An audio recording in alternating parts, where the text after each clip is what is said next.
Hello students, this is Trishla Jain, TGT English from Birla Vidya Niketan, New Delhi. Today we are going to learn about a poem on rain. Every person has some nostalgic memories of a rainy day. There are many poets who have explored this topic, and I'm sure you still remember your nursery rhymes like the pitter-patter raindrops or Rain Rain Go Away. So let's read one such poem written by poet Kenny, Rain on the Roof. Before we go on to learn about the poem, let's know a little about the poet himself. Coates Kenny was an American lawyer, politician, and journalist. He was born on 24th November 1826, and he had two of his collections published, Cuca and Other Poems in 1855, and Lyrics of the Ideal and the Real in 1888. Rain on the Roof is one of his most famous poems. It is said that it is this poem which established him as a popular poet. To know more about the poet, you can explore the link given below in the description box. And now, before we proceed further, I want you to enjoy the beautiful poem written by Coates Kenny. Rain on the Roof, quotes Kinney.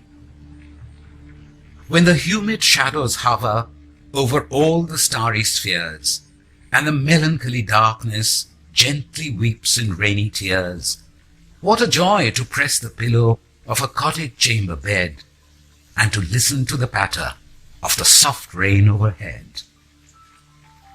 Every tinkle on the shingles has an echo in the heart, and 1,000 dreamy fancies into busy being start, and 1,000 recollections weave their bright hues into woof, as I listen to the patter of the rain upon the roof.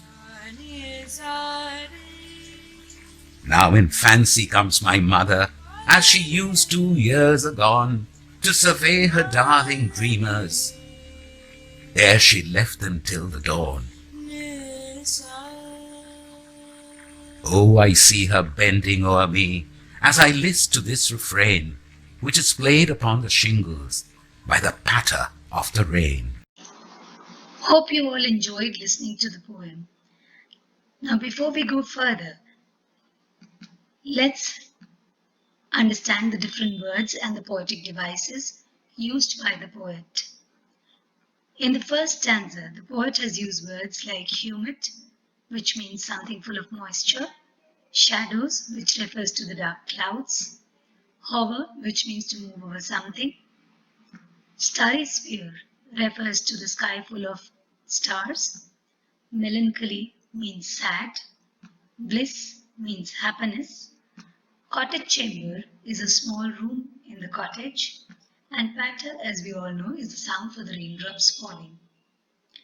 Now the poet here has made use of poetic devices like alliteration, as you can see in the words like humid hover, starry spheres, press the pillow, lie listening.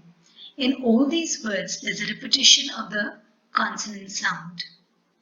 Then the poet has also made use of personification when he calls darkness as sad.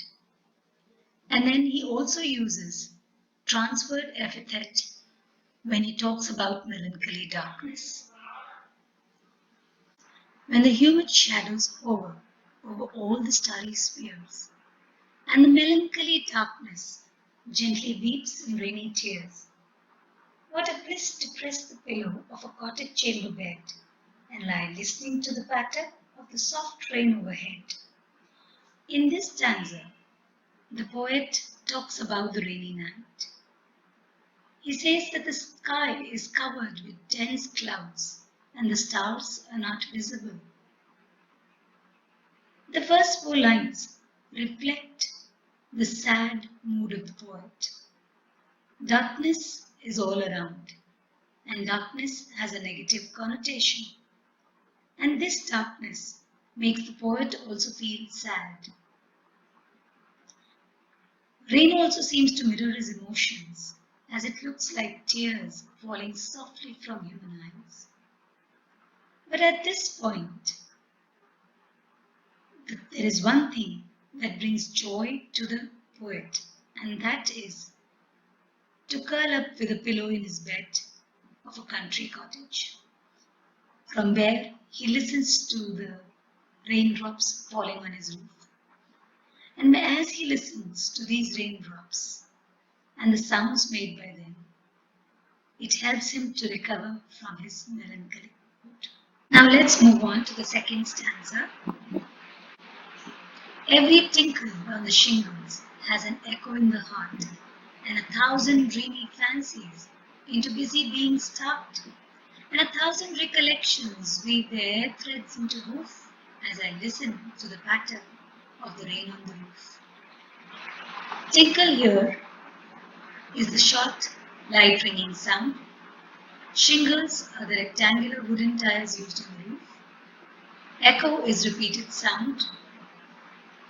Busy being refers to humans, and here it means the poet. Weave means to form by interlacing long threads at right angles. Woof means the thread woven across the loom, and patter, as you already know, is the sound of rain. Now, in this stanza again, the poet has made use of a number of poetic devices. For example, alliteration in the use of the words busy bee, or in the use of the words their threads, and also in rain and roof.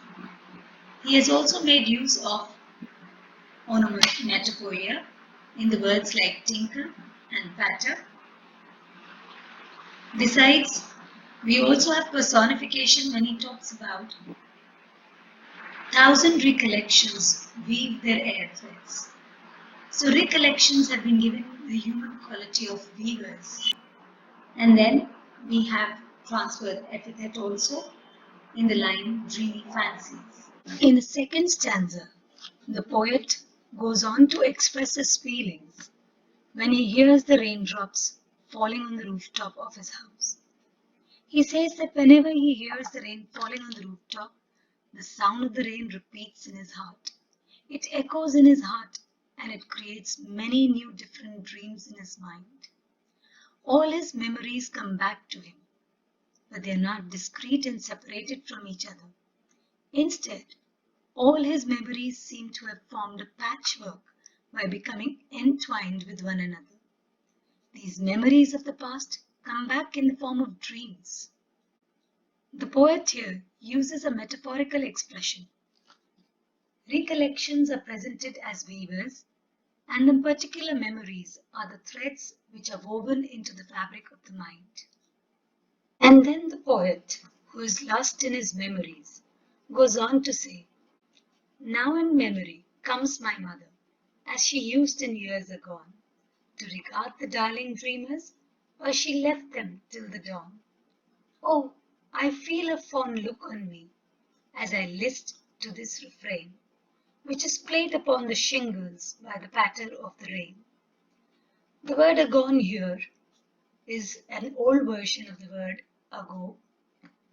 Darling dreamer refers to the poet and his brothers and sisters. Again is an old word used for before. Dawn means the break of the day. List is the old poetic word for listen. Refrain is that part of the song or the poem which is repeated, and here the sound of the rain forms the refrain because it is repeated again and again. And shingles, as explained earlier, are the rectangular wooden tiles on the roof. In this last stanza of the text, the poet goes on to say that the patter of the rain on his roof brings memories of the past. It also brings to life the memory of his mother, who is no longer alive. He remembers how, as a child, his mother used to look at her dear children as she put them to sleep and wish them sweet dreams till she met them in the morning. As the poet listens to the music created by the rain falling on his roof, he visualizes in his mind the affectionate look of his mother. He can never forget that look on a mother's face. The sound of the rain makes him correlate his past with his present. That is why the poet is moved by the sound of the raindrops on the shingles of his room. Whenever he hears this sound, it brings back memories of the past and he is reminded of his mother. Now, before we wind up the poem, let's do a recap of the poetic devices used in the poem. Alliteration has been profusely used by the poet. We all know that alliteration is the repetition of the same consonant sound. The poem is full of alliterations like humid shadows hover, starry spheres, press the pillow, lie listening, busy being, memory of my mother, darling dreamers, and rain upon the roof. Next, we have onomatopoeia, which are sound words like patter and tinkle. Then the poet has used personification, wherein he has given human characteristics to non-living things or abstract ideas. For example, darkness has been personified when he says that it is sad. And even recollections have been personified when he says that they are weavers who are weaving the threads which are actually the dreams. The poet has also made use of transferred epithet. Transferred epithet is the use of an adjective with a noun when it refers to another noun. Means it is used for one noun, but actually it refers not to that particular noun but to some other noun. For example, melancholy darkness. This is a transferred epithet. It does not mean that darkness is sad. It refers to the people who are sad. Second, we have dreamy fancies.